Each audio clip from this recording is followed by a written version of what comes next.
Hi guys, and welcome to another Top Flight show. I'm Richard Morrell, I'm your host this evening, and joining me in the studio we've got the usual suspect, Mr. Race Director Chris Parr.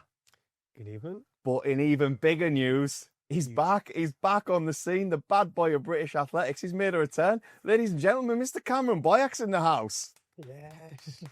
Cam, we've got so much to get through, but how's it going, mate? It's been a long time. Yeah, good. It's good to be. Well, I'd say it's good to be back, but Oh, I don't sound too downbeat. no, it's good to be Come on, man. It's good to be back for you boys, but you know, the weather's not so good, is it? Yeah. Like, you know, it's been raining and windy every day since I've been back. So, Cam, give us a quick run through what you've been up to. I know you dropped a decent time out in the States, 3:37, man. What's been going on?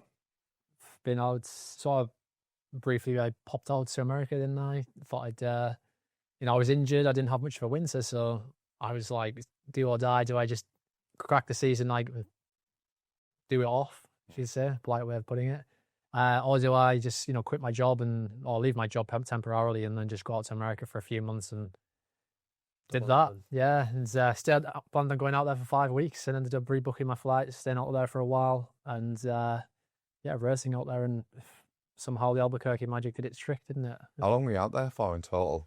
I was out there for almost 12 weeks. Right. Yeah, that includes being in Portland for about a couple of nights as well when I was racing. But yeah, I loved it out there. It's a perfect venue. When you got out there, were you injured or were you able to? Yeah. Well, you guys know I tore my Achilles, didn't I, in December. Didn't know it was torn, obviously, at the time, but was limping for a good few months, wasn't I? Trying to run here and there and everywhere, but it just wasn't working. And then booked my flights out to Albuquerque. Went to see a doctor in Manchester, and he scanned me and said it was torn. So built up out there, had about 10 weeks of running, and then just hit the track. And somehow I wasn't expecting it, but yeah, it was good. Yeah, excellent. Yeah. So do you think, so you ran that at Portland, right? Yeah. So do you think the altitude was a factor? Would it have slowed you getting fit, or probably held you back in a good way, and then that's kicked in when you've gone down to sea level? Yeah, that's a long time to be at altitude when you're not used to it. No, absolutely. Yeah, I think altitudes, I would say it's interesting. I've been there before, obviously. I went when I was younger, when I was 21, 22. But this time it was completely different. I was there for a longer period of time, and I know I'd say I do know a lot more about my body than what I did when I was younger.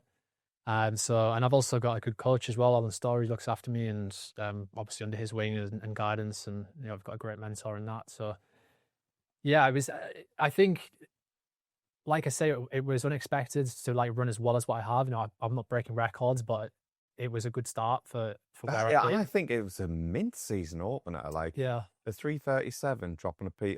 You'd think whatever you open up with, you're always like, oh, I'm going to be taking 2 or 3 seconds off that. That's just where my headspace would be at over 1500. And then when you think about that, well, then you're getting down to you're getting under the 3:35. And then for me, you're becoming a bit of a player in the game when you get when you get under 3:35. You ain't messing about anymore. I'm not quite there yet, but to answer your question, I think it probably does hold you back a little bit. But I think the fact is that I was severely unfit when I went there. Yeah. I spent a lot of time being sore in between training sessions, because you're like, it's like yourself. If you're building up in September after taking a couple of weeks off, it's rough. You're sore. You're trying to put some miles in. Nothing too high. I'm not a high mileage guy anyway, luckily. But some of the sessions went absolutely terrible out there. I won't lie to you. Honestly, I remember one of the sessions I was doing 219 for an 800 in the wind. I mean, it was like I say, it was terrible. That's terrible. No, but I was flat out. And so I remember before the race, Alan said to me, it's going to go one of two ways. It might go well, but also you might run 3:42. And I was like, well, we'll just see what happens. I might never get this opportunity again. I've never raced in America before. Yeah. Have you boys raced in America? Isn't it? I haven't. No. See, I think the positive was that if it went bad, I could just say that I raced in America when I'm older. That's something I've always wanted to do. I've always watched these things on YouTube. So I just went for it. I mean, the week before the session, Alan had me down for a hill session, just 1 minute hills. And I said to him, look, can we change it to a track session? Because I need to make a decision on whether I'm going to race. We changed the session to 400s. It went very, very well. and he was quite shocked. And then I was like, you know what? 4 days before the race, I was like, I'm just going to do it. Yeah, we'll just see what turn happens. the corner. Yeah, and I guess Booked it's my like flights, booked my hotel. Yeah, it's pressure off, isn't it? Because Yeah. you've got like lower expectations. It's probably actually better for you because you're Yeah. And as well, I think it's I think particularly in the UK, sometimes it's hard to find a race where, particularly for a guy, where you're really, you want to really be pushed and tested and have people in front of you. And you know, I died a lot of the home straight, and I think that was just one, a lack of racing, and probably two, like a lack of fitness and sharpness. And you know, but I think I really found out where I was at shape wise that day, and I think that was like really maximized where I was. Yeah, everyone can walk away from a race and say, "Oh, I should have done this better," and I didn't get tucked in on the inside enough. But I think that's where I was at, and I think although I walked away from the race thinking, like I would have wanted to do a little bit more, which is I think natural for us. This is crazy when that was the outcome after. Yeah, exactly. And but again, I think this is probably a topic for another podcast, but I think I had a lot of thinking about after the race as to like why did I kind of not feel like I'd fulfilled what I wanted to do despite overachieving. And I think a lot of it was down to like the shoe technology and the bicarb system and things. And I think as someone who's came from both backgrounds, you sit there and question your performance a little bit and think, you know, well, where actually am I? Because we're not from an era where we didn't have, where we've always had the shoes. Yeah, right? You've blended with both, haven't you? Yeah, and you've had the shoes, you've had the tech, you've been there, and it hasn't been there. And you know, it's like 10 years ago, but like now, you know, breaking through 40 was a big deal. And I remember when I did it, and I remember like being like, you know, you're winning Grand Prix. Now 3:39, you're struggling to get in the air races, right? And so like, like I said, we could talk about this all day, and we probably will go on to that at some point, but that's probably one of the things. But the altitude, you know, I spoke to Josh Kerr when I got there, and I remember him telling me, you know, don't worry, it won't take you long to get fit up here. But I remember still thinking, I said to him, yeah, but I haven't ran properly for like 3 months. And he was like, no, you'll be fine. I was like, well, we'll see. So he was right. And how do you feel now you're back then? Still feeling good? Like you must have kicked on even more, because that was what, maybe like 3 weeks ago, was it? Yes. So it was just over 3 weeks ago. Yeah, just over 3 weeks. So I've been back now for 2.5 weeks, and back at sea level for 2.5 weeks. And you know, I wish if I had the money, I would base myself on altitude all year round. Like not in certain places that has good weather as well. So Albuquerque, you have both. Like you've got the weather is like it gets up. When I left, it was like 35 degrees in the middle of the day, but my body had become accustomed to that. So I could train in like over 30 degrees, and I would be pouring like water on myself in between reps. But you know, I was accustomed to that, and that again definitely helped. You definitely acclimatise. I mean, there was that 1 year where I ended up out in Dubai for like nearly 5 weeks over COVID, and it was in the winter, so it wasn't as bad. But the first week I went out there, I remember like struggling going to do a like 10-mile run. I'd probably left it a little bit too late in the day. I'd maybe gone at like 10 o'clock in the morning, and it had crept up to like about 30, but it's so dry, and I was proper hanging. But then 2 weeks later, like cruised a half marathon, and you totally acclimatized to it if you're just doing it all the time. But glad to see you back. I'm excited about. We're not going to put any pressure on saying what race you're doing next and what's coming. This might be released after that anyway. But I'm racing this week, so well, fingers crossed it goes well. You can't guarantee, but I'll do my best, and that's all we can ask for, I think, as an athlete. And it's good that you're enjoying your athletics, and that's the crux of it. It's definitely enjoying it the most I've ever enjoyed it, I'd say, right now. And you're bound to running as you are. Irrespective of the times, like the training. I'm enjoying the training. It's good to have you back, but you've had far too much airtime on this pod from me, not you know what I mean? This is Cameron Boyek show. He's been back for one episode and he's taken over. What's going on? Cam, we've got more pressing things to talk about, mate. It's the Aintree 5K. This is what this preview show is all about. So, Parsley, obviously, we had a fixture there last year. That was a solid one. We'll have a little chat about that later on. But tell me something as the Top Flight race director. What's the deal with the venue choice? Why race courses? Because there's a lot of races that get, not horse races, there's a lot of athletic races, road races that get ran at race courses. Me and you had a ding dong over 5 mile on a race course in Newcastle. And I remember that one vividly. Who won that one? Yeah, whatever. I was unfit. But yeah, what is it about? What do you think it is about race courses that make them such good running venues? I think, so usually with a race course, you've got like an ambulance track that goes around the circuit. So you've usually got a tarmac section, which is, most horse race courses are relatively flat. Yeah. We actually do one in one of the ones, Cheltenham. Cheltenham's not flat. That's like, it's got a few drags in there. Right. But yeah, we've got quite a few races at horse racing grounds, and we've got some other closed circuits like Croft and Alton Park and Goodwin, which are the motor circuits. And operationally, that's a dream for us because there's no traffic. So where at RunThrough, we're trying to cater for everybody. So we've got the trail races, we've got park-based races, and we've got road races. But my passion's always been track and road.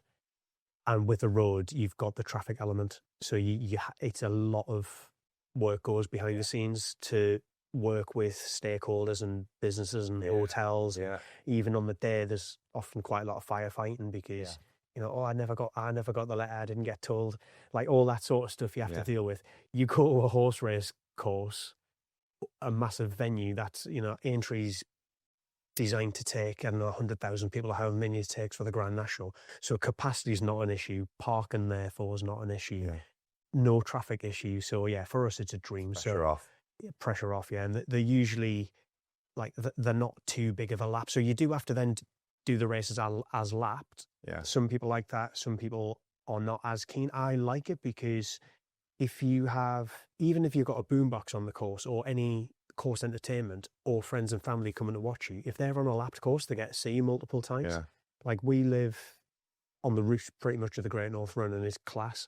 But if you're seeing one of your friends, they come past you once and they're gone. You never see them again. Or like London Marathon, you'll get a spot and you're there all day, and they come past you and they're gone. Whereas if you go to Aintree to watch somebody do a half marathon and you pick a spot, you'll see them 4 times. So you prefer lapped courses though? But I've come from a track background. What about you? Lapped or like? I'd prefer should set, but then like a Great North Run. I think it depends. Like when you're not in good shape, like doing lap courses can be very, very painful. Yeah, like, I've done that a few times. I've done like cross courses in like Europe. The cross courses seem to be like a 1.5, 2K lap, and it's like you might have 8 laps to do. Yeah. I remember racing in where was it at now? It was somewhere in Spain, and it was a lapped course, and I was having a shocker. And it was like killing me off going past the same people every time. Like the cheers just got less enthusiastic every time. The last time I went past, I was well done, mate. Yeah, keep going, son. It was brutal. So I think it depends when you're in shape. But what I do like about a lapped course is when you're running well and there's a bit of atmosphere there and there's a bit of buzz and there's a bit of crowd. I think it's mint. So yeah, I remember doing Brussels cross country and that's like mega laps, like 6 laps or something. Yeah, and I was having a bad day, so that was horrendous. Yeah, but from a race perspective, I like the laps because you've got so many reference points to judge your effort. So I wouldn't race with a watch on, and you're not necessarily paying attention to kilometre signs or anything, but you just because you're switching off for so much of it.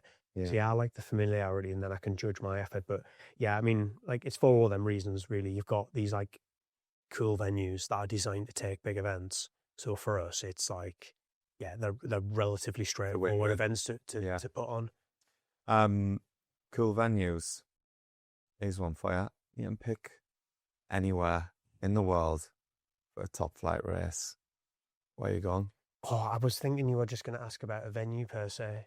But road, you mean, right? Yeah, we'll go road. Yeah, not track. We'll go road. Oh, you've scuppered me here. I'm still going to go with it. But I watched the Diamond League recently, and when we had our event at Jarrow, the track event, I was like, I would have loved to have run in Oslo. Like that's my favorite one when I watch it on the TV because the crowds are right at the edge of the track, basically like banging on the billboards. Yeah, and it would just be so cool to like Dream Mile, there, Oslo, top flight international. So in 5 years' time, when we're putting on World Athletics gold labels across the world, get one in Oslo where it finishes on the track just before the Diamond League. Be sensational. That. I would just like, I think any major city that has in Europe, to be honest, is always going to attract crowds, because I think Europe almost feels like the heart of running at times, and more so because we're used to the Diamond League European circuit being like, I mean, we've seen the stadiums recently, they're full when they're in Europe.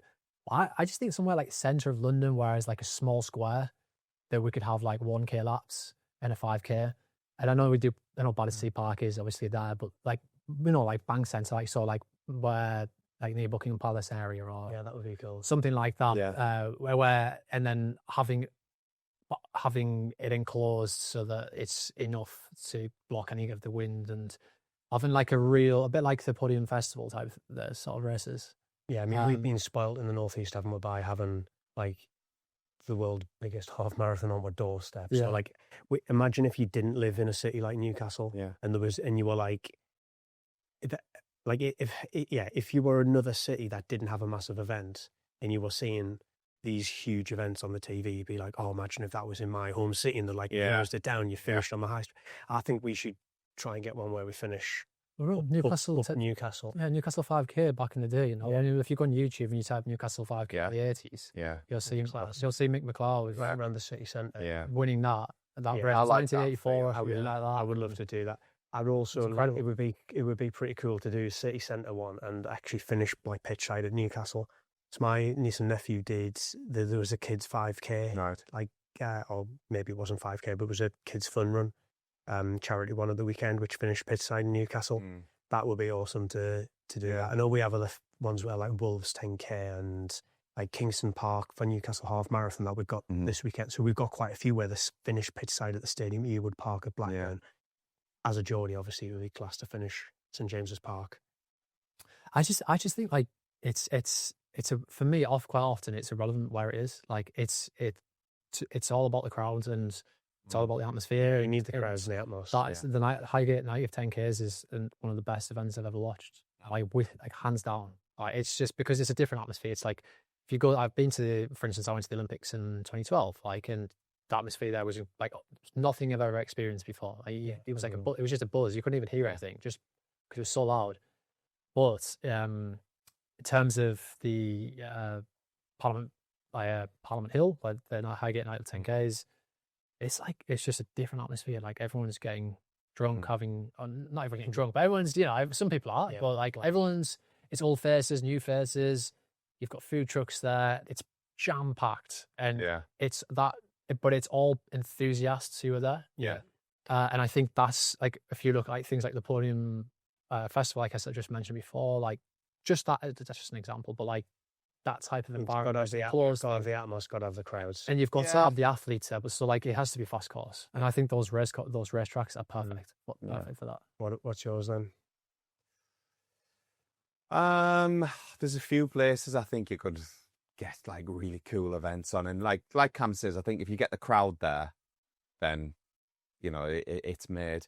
I wouldn't mind like a top flight, like relays type event round starting and finishing, and like loops around the Colosseum. I think that would be insane, because it goes back to that, like that gladiatorial venue, and like you're pitched against each other, but you're not killing each other this time. You're having a ding dong, you're having a race. Yeah, there's no steel bands, just like gladiators actually. But that kind of setup round there, I like that. And then I also think I've seen a few things being done out in America, where they're doing like little sort of running like day festivals at like old industrial units. And I think like you look at the print works in London, somewhere like that, where you would have like, say, an event where you raced a 3K heats on the morning, but there's loads of it's a mass participation event, this one, And then you have like food stalls, a lot during the day. So you spend a few hours there. Then you have a final on an evening and leave up in the heats. After you've had all your scran? Well, yeah, because you'd make a full day of it. I mean, what you eat, though, that's up to you as an athlete. But I think and then you have like an event on the night. Yeah. But yeah, I think there's loads of stuff you can do. But anyway, we're getting distracted. We're getting distracted here. Yeah, this is what happens when Cam comes back on the pod, man. Yeah, we're just chewing on about all sorts. You're giving run through ideas here because we will just keep. I know. I'll tell you what, the Coliseum. Yeah, that's on me. That one. I feel like that was too exclusive to even pop into my mind, to be honest. Yeah, I'm gonna go home and get on Flatter route and start putting a route down in the middle of Rome, finishing the Coliseum. Well, back to the Top Flight series anyway. Obviously we've got our Aintree fixture coming up. Our current series standings, we're going to bring a quick graphic up of them so you guys can see where we're at with things. And then, Chris, I think it's probably going to be more fitting if you reflect on sort of where things are at with the series just in general. And then... Yeah, well, we're halfway through the year. So I think we're still in that position on the ladies' side where we've had 6 races and 6 different winners. Yeah. So we've spoke to quite a few, and you don't want to say, oh, this person's definitely going to run this one, this one's definitely going to do that one. But hopefully we've got 6 races left in the series. Yeah. And want to see some returners so that we end up with a really close battle by the time it gets to Ribble Valley. We've got, I know for Aintree coming up, we've got Jonathan Escalante Phillips a message saying he's going to do all 3. Kirsty Longley, who won the series last year, a message saying she's doing the next 3 in a row. Eliane Bergskull message to say, because obviously she's based in Norway, but she was messaging saying, I'm looking at doing like maybe Aintree or Quayside, and then it'll be one other after that. Alex Bell's keen to do, now she's moved to road race and she really enjoyed Battersea.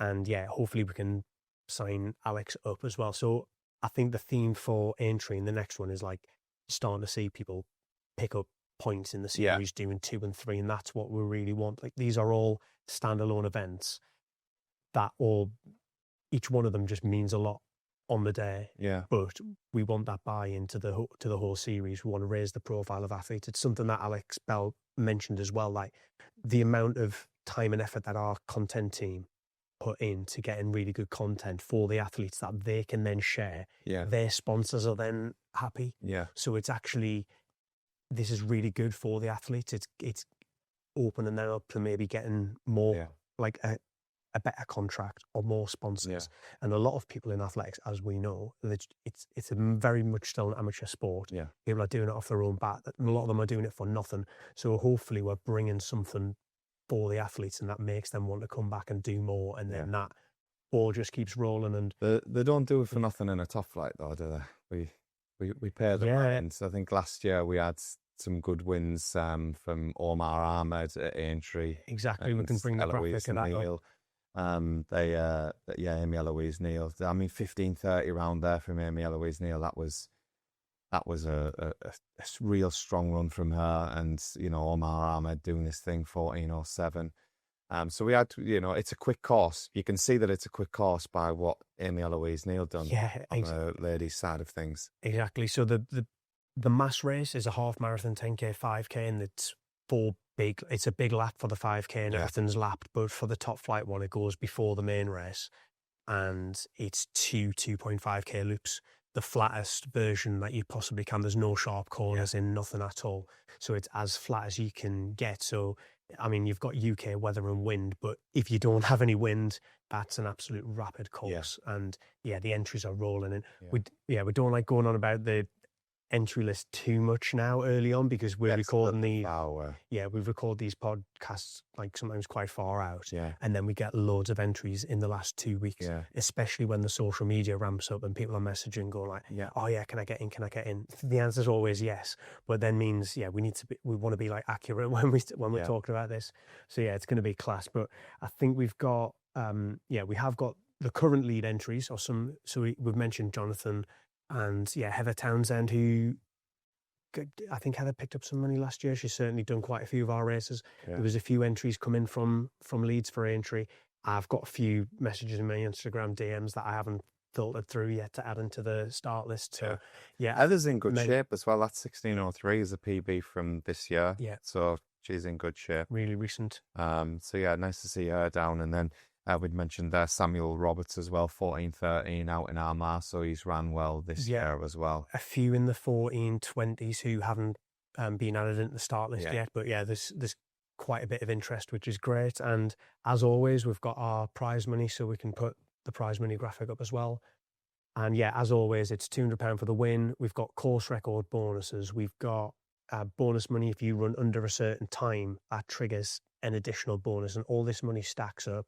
And again, we want to draw out some of the top UK run. I mean, Amy Eloise Neal, European champion at 3K, and that was a run through record 15:30. We've got, you know, additional bonuses for UK lead time and run through overall record. So we're trying to make it as incentivized as possible to attract the best runners in the UK and international athletes, and then have that knock-on effect of let's just get these races deep and stacked. Yeah. Class. Well, I think we'll wrap it up there. We've covered a lot there, haven't we? That was a lot. Covered Cam's escapades out in the US. He deserved a bit of airtime. Yeah, he did. We've been planning for the bad boy to come back, and now he's back with a vengeance. So, yeah. Well, thanks to you guys for joining us for the pods for tonight's show, and thanks for everyone watching at home. As we mentioned, you know, towards the end of all of our pods, any content that you might have missed out on before any of our live streams, any of our previous pods, or any of our YouTube shorts that we've got going out there, just jump on to our RunThrough YouTube channel. You can grab all of our content on there.